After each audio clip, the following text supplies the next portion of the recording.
Well, anybody with a business named Freddy's needs to beware. At Freddy's Pizzeria in Long Branch, the phone seems to never stop ringing. Scott, I have your family's names, and I'm not afraid to do something bad with them. Like, give them to a hacker on a hacking forum on the deep web. This person was angry at Scott for making FNAF 3 and 4.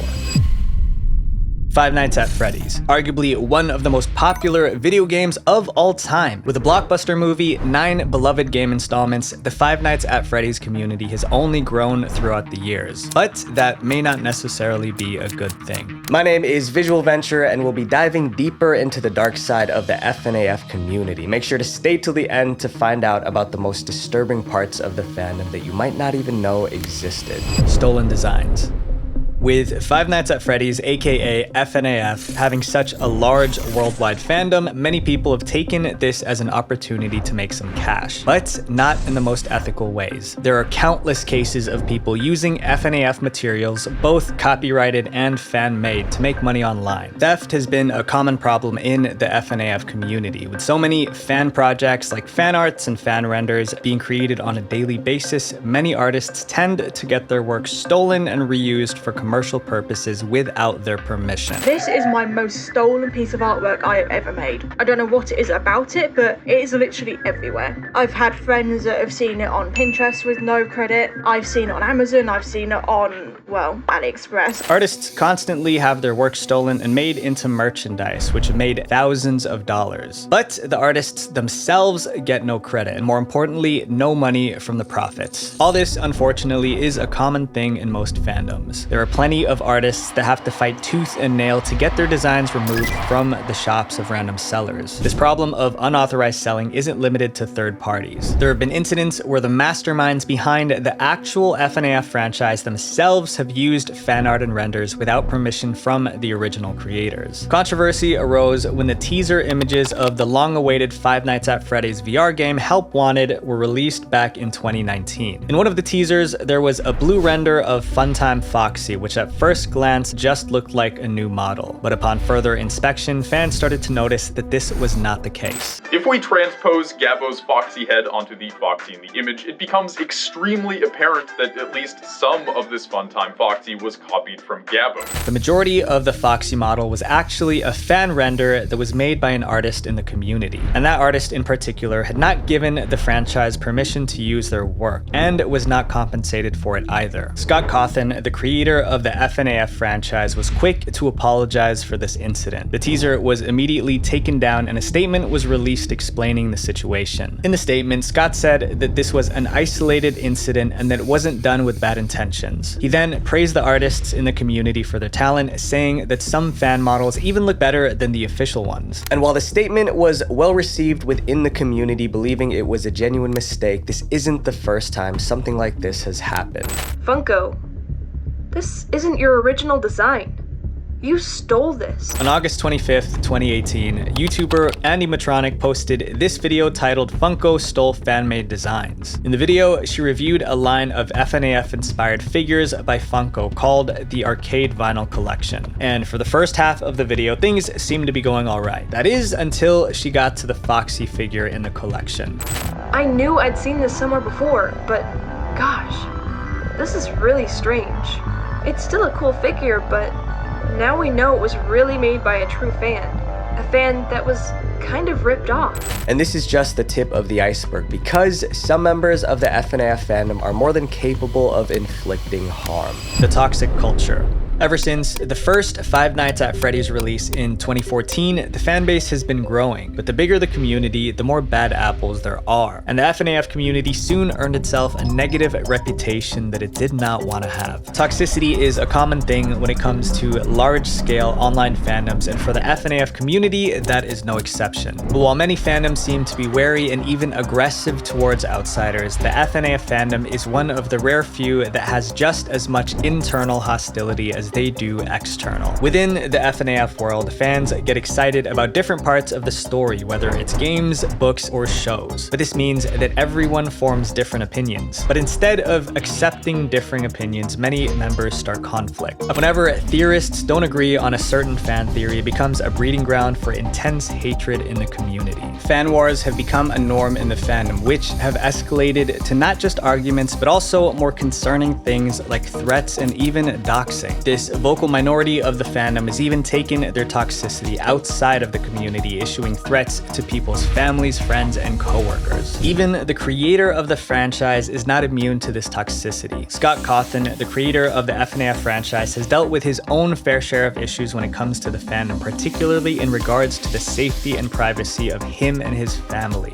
Scott, I have your family's names, and I'm not afraid to do something bad with them. Back in 2021, Scott Cawthon stepped down from his role as head of the FNAF franchise after a major controversy regarding donations he made to certain politicians. As a result, many FNAF fans turned against him and he backed away from the franchise completely. However, instead of leaving it at that, some angered FNAF fans went as far as to try and dox him by exposing his personal information like his home address, which they found from the donation page. And to make things worse, they even sent threats to his pregnant wife who had no relation to Scott's personal donations. Fans should be allowed to speak their minds about Scott's choices, but escalating it to the point of potential harm is too much, especially since Scott's family was being dragged into it. But on the other side of the coin, there were also diehard Scott fans that were also doxing others in an attempt to defend him. Vivian Medrano, aka Vivi's Pot, known best for creating the animated series Has-Been Hotel, took to Twitter to speak up about Scott's controversy. In her tweets, she talked about how she believed Scott could have handled the situation better, but many Scott supporters were not fond of this and thought that Vivian was encouraging the public to continue bashing on Scott, so they decided to dox her in retaliation. But Scott Cawthon isn't the only one facing controversy. It's become a common pattern among official FNAF staff members.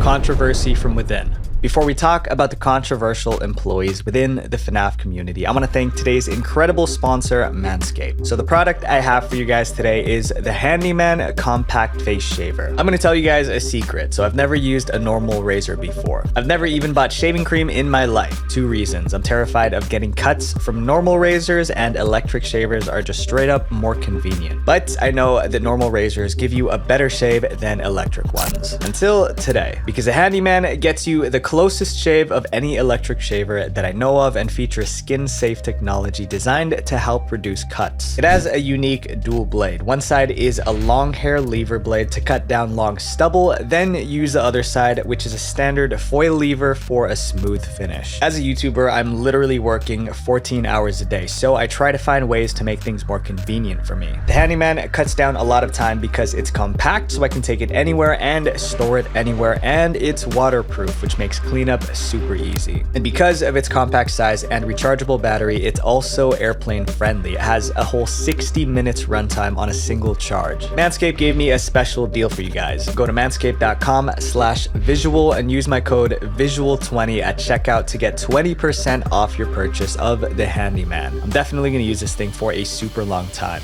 When it comes to controversial employees in the FNAF franchise, there's one particular name that comes to mind for most fans, and that is Lady Fizzy. Lady Fizzy was a popular FNAF fan artist turned into official employee. Over time, she created many official artwork for the franchise, including cover art for FNAF books and graphic novels, as well as models for the game. Outside of her art, she's also well known for writing fan fiction, which gained popularity in the FNAF community. To many fans, Lady Fizzy was living the life. Going from a fan to an actual employee was a dream come true. But for Lady Fizzy, it was more like a nightmare. Her career was cut short when harmful information from her past was revealed to the public. Lady Fizzy had a few concerning interests, which she openly talked about. One of which being that she's a lolicon, which basically means that she's fascinated with people that take on the appearance of young girls. This in itself was disturbing to a lot of FNAF fans, considering that a large portion of the fandom were a younger demographic. But that wasn't all. In her fan fictions, people started finding finding creepy details which included kinks given to FNAF characters that were severely frowned upon, and also young characters in questionable settings, ones that are so bad that we can't even mention. With all this evidence pointing towards Lady Fizzy being unfit for a role on the FNAF team, the community pushed for her to be terminated from the company.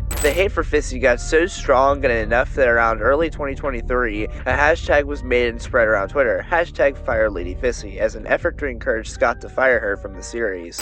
This movement ended up working, with Scott informing the public that Fizzy was removed shortly after this hashtag went viral. But she wasn't the only questionable employee that Scott ever hired. Pinky Pills was also a fan turned official artist, and she also had her own unsettling interests. In her free time, Pinky liked to draw intimate art featuring FNAF characters, but the scenarios that she would draw them in was enough to earn her disapproval from the community. And alongside that, she was also exposed for tracing her work, including the official art that she did for the FNAF team. And her traced artwork ended up being used in actual FNAF materials. Pinky Pills hasn't faced nearly as much scrutiny as Fizzy did for her actions, but word is quickly spreading about what she's done. As of right now though, she supposedly still works for the FNAF franchise. My friends, we're just scratching the surface of disgusting people in the FNAF community. Because these disturbing individuals we're about to talk about have masked their true identities behind their fan games. Games not meant for kids.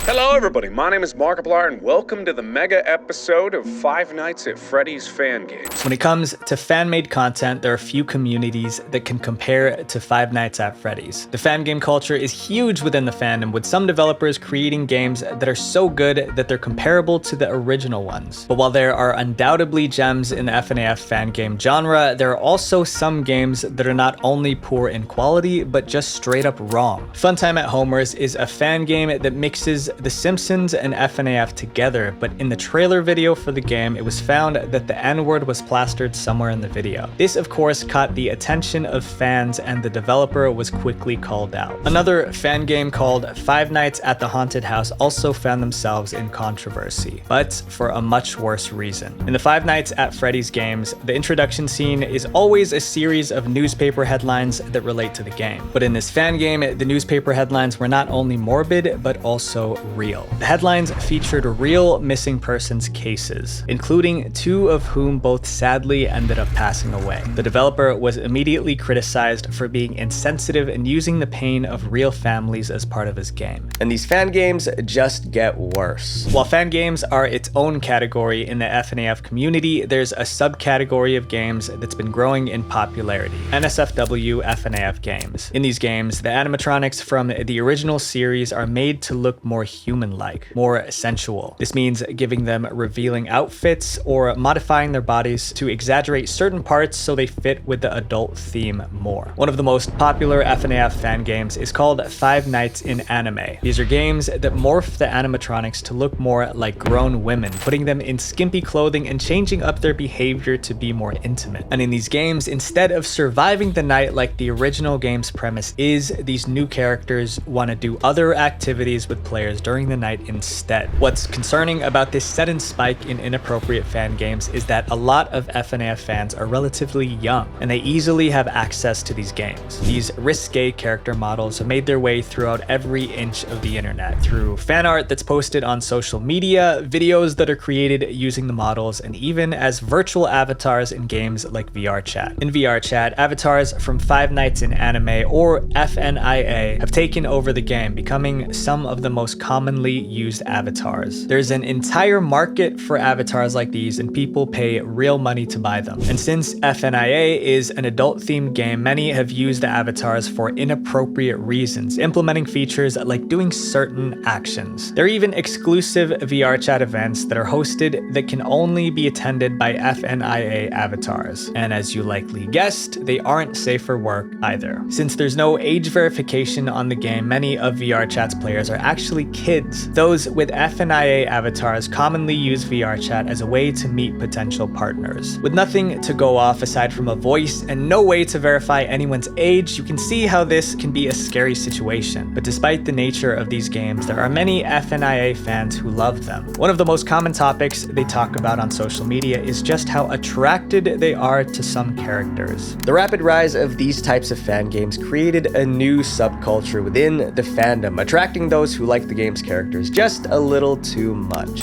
Fan content can be genuinely fantastic, but it's nearly impossible to ignore how awful the waste can be. I want Funtime Freddy to slap the tip on the camera as a treat. When people think of the Five Nights at Freddy's fandom, many people associate it with inappropriate content. And that's because while not every member of the community is like this, there's a fair amount of fans that are drawn to the animatronics in ways that they shouldn't be. This growing attraction to the animatronics has created an influx of questionable content to be made about the characters. And this sort of content isn't shared in private. It's widely available on YouTube, Twitter, and TikTok. And not to mention, it's easily found on Google. So I've already mentioned the implications that this could have on children, since they stumble upon this stuff easily while just looking for FNAF content. But there are other red flags, particularly when it comes to the characters being featured in this sort of content. In the original game, the 5 main animatronics are possessed by the spirits of 5 children that have passed at the hands of William Afton. With that in mind, some people have become disturbed at the fact that animatronics that are supposed to represent 5 kids are being seen as attractive. And in Five Nights at Freddy's Security Breach, the main protagonist is actually a young boy named Gregory. Gregory is often depicted in gross scenarios for content, which is a terrifying thought considering he is a child. And he's constantly being shipped with animatronic characters or older characters, like Vanessa, a character in the series who also happens to be 23. And this is just the beginning. Dormitabus is an infamous FNAF fan game that gained popularity not for its quality, but for its horrifying story. Dormitabus is a disgusting, vile game made by an alleged that crashed on me over 10 times across the course of my entire playthrough. Created by the developer Nietzsche, aka Blackout 1912, Dormitabus soon made its rounds in the FNAF community after many content creators started calling the game out for its creepy elements. This is in reference to one of the main characters, Garvey. In one of the tape recordings that you can find lying around, Garvey recalls a time in his life where he did bad things, particularly to a young girl. In the tape, it's clear that the Garvey character was not only remorseful, but also happy about it. He called it a fun time. This was already enough to disturb players, but what made things even worse was that this wasn't just fiction. The developer had created this character based off of a real person, himself. On November 12th of 2020, a YouTuber by the name of Nocturnum uploaded a video that exposed Nietzsche for all of the questionable things he's done. This included showcasing his history of blackmail and manipulation. But that wasn't all, because Nocturnum would go on to talk about how he was added into a mysterious group chat out of nowhere. And that's where he'd see Nietzsche's true colors. In the group chat, Nietzsche was said to have touchy interactions with other users, particularly ones that were much younger than him. But while Nietzsche's fantasies were quickly condemned by the FNAF community, developers like this are far from rare. Similar to Nietzsche, the developer Jonochrome was also exposed for similar reasons. Jonochrome was best known for the fan games One Night at Flumpty's and Riddle School, but after his messages got leaked, his reputation was destroyed in the community. He was allegedly said to be in an inappropriate relationship with someone named Emily. This relationship lasted for 5 years until Emily decided to expose everything in 2021. Emily's statement came out at around the same time that Jonochrome was dropping the 4th installment of his beloved fan game series One Night at Flumpty's. So some fans of the game didn't believe her, calling it convenient timing. But another fan game developer, Kane Carter, was able to confirm that the allegations against Jonochrome were true. So Jonochrome spoke up. John made his own statement on Twitter, once again confirming that the allegations were true. Jonochrome then took next steps to try to fix his past mistakes, such as enrolling in therapy. Some believed that this was a true mistake and that Jonochrome was capable of change, while others didn't. In this next chapter, we'll see how some fans blur the lines between make-believe and reality, even connecting FNAF to a real crime. Taking theories to the extreme. Theories are one of the biggest parts of the Five Nights at Freddy's fandom. With so many games, books, and now a movie, there is a ton of lore that fans want to build upon. FNAF theorists are constantly looking to expand upon each character's lore, backstory, and overall plot of the game, but it's not always in a good way, because sometimes these theories get so out of hand that it has real-world consequences. One of the most infamous theories in the FNAF community actually stems from a real-life crime. In the FNAF games, it's said that the animatronics are possessed by the spirits of children who have passed. Well, back in 1993, there was an incident that occurred at a Chuck E. Cheese in Aurora, Colorado. 19-year-old Nathan Dunlap, a former employee, stormed into the store and caused havoc, and in turn ended 4 young children who were there at the time. This crime has a vague similarity to the FNAF storyline, considering that the children also were at a place with animatronics, but it didn't really become a popular theory until Matt Pat covered it on Game Theory. Since then, it's completely gotten out of hand. It created real-world tensions between the FNAF community and the Chuck E. Cheese franchise. Fans have used this theory to connect the business with the game, which Chuck E. Cheese did not like. Things have only gotten worse in recent months following the release of the Five Nights at Freddy's movie. It's been said that Chuck E. Cheese hated being associated with FNAF, and that they've gotten to the point of blocking people online who compare them to Freddy's Pizzeria.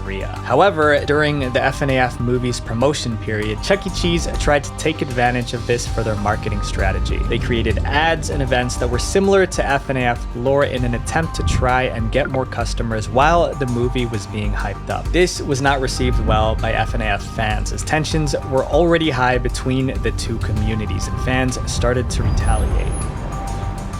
And if we're talking about theories, then it should be no surprise that the most popular sub-fandom of the FNAF community also has a theory of their own. The adult theory is a theory that became popularized upon the release of the FNAF game Sister Location. In this game, the setting has changed from the usual pizzerias, but rather it's now at a place called Circus Babies Entertainment and Rental. The game comes with its own set of new animatronics, with a few notable additions like Circus Baby and Ballora. For theorists, new characters meant new theories, but this time it was going to take a much more wicked turn. Creator and developer Kane Carter started the adult theory, which claimed that animatronics in Sister Location at FNAF game were not like the usual ones in the other FNAF games, and that they were actually at Circus Babies to provide a different sort of entertainment, one that was meant for an adult audience. With Kane Carter being such a well-known name in the FNAF community, many people have supported this theory, pushing it to be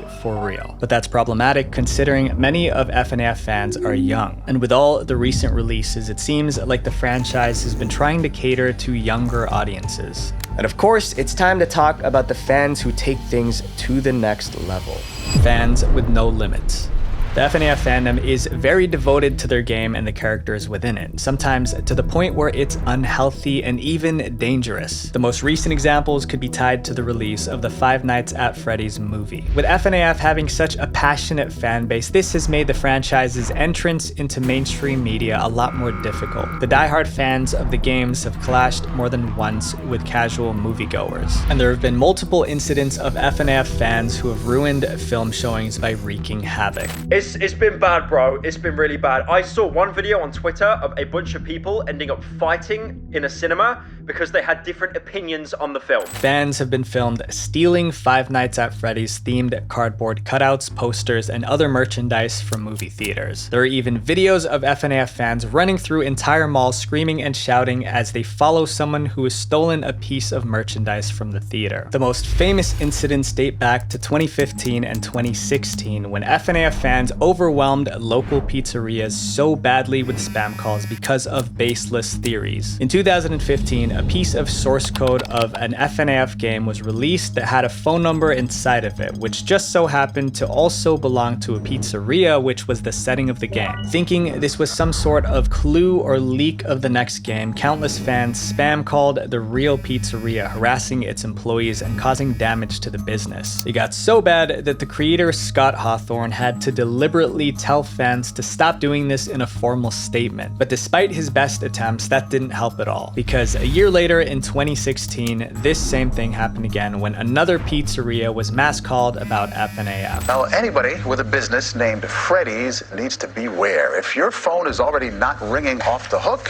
it might start soon. And the only reason why? The pizzeria had just happened to be called Freddy's, and it wasn't even spelled the same way as the game. The most disturbing incident is what happened during MatPat's FNAF alternate reality game, or ARG hunt. Back in 2022, MatPat from Game Theory made a video on his theory about a Five Nights at Freddy's themed alternate reality game. In the video, Matt told his audience about his theory that an FNAF AR game was previously in the works, but scrapped before release. So Matt encouraged FNAF fans to go out into the real world to figure out if this AR game was actually in development. Countless FNAF fans went looking for possible clues to try and see if Matt's theory was actually real, but instead of proving that, they just ended up overwhelming several local businesses and disrespecting workers at restaurants and stores as they attempted to find answers. Some people actually called the actual places of businesses in the towns that were referenced in the book. According to our subreddit, one place of business actually received enough annoying phone calls that they actually had to shut off their phone. And it even escalated to a point where some fans suggested digging up an actual grave because they believed that there could be clues underneath it. It got so bad that MatPat had to call the entire thing off, begging FNAF fans to stop. Just to be absolutely crystal clear beyond a reasonable doubt, stop. Please stop. Exploring the Five Nights at Freddy's community has shown us how a video game can stir up strong emotions, both good and bad, and some to the point of causing real destruction. My friends, your words and actions matter, especially online when no one is watching you. And it's time that we make the internet a friendlier place. Visual Venture. Wait, before you go, make sure you guys click subscribe here and then click this playlist to watch more dark internet documentaries, because the goal is 700,000 subscribers by the end of 2024. Thank you guys for everything. Peace.